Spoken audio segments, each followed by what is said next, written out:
नमस्कार. तिरंगा न्यूज वृत्तवाहिनीवर आपले मनपूर्वक स्वागत. आता पाहूया आजच्या काही ठळक घडामोडी. Tiranga news breaking update. Shani Shingnapur police स्टेशनच्या गुन्हा क्रमांक 248-25 मधील वर्षभरापासून फरार आरोपी अजय बापूसाहेब कुऱ्हाट यास अखेर अटक करण्यात आली आहे. ही कारवाई अप्पर पोलीस अधीक्षक सोमनाथ वाकचौरे यांच्या मार्गदर्शनाखाली पोलीस अधीक्षक सोमनाथ घारगे यांच्या आदेशाने करण्यात आली. गोपनीय माहितीच्या आधारे श्रीरामपूर पोलीस पथकाने शनी शिंगणापूर येथे छापा टाकत आरोपीला ताब्यात घेतले. सदर आरोपी विरुद्ध भारतीय न्याय संहिता कलम 109, 118, 115, 189, 289 तसेच आर्म्स ऍक्ट 425-7 अंतर्गत गुन्हा दाखल आहे.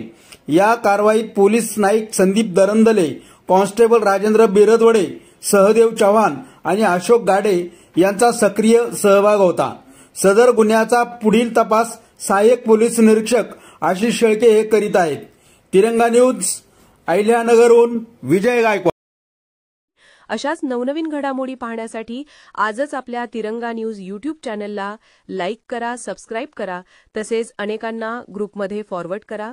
संपर्क राजेश जेधे 98 50 42 51 15.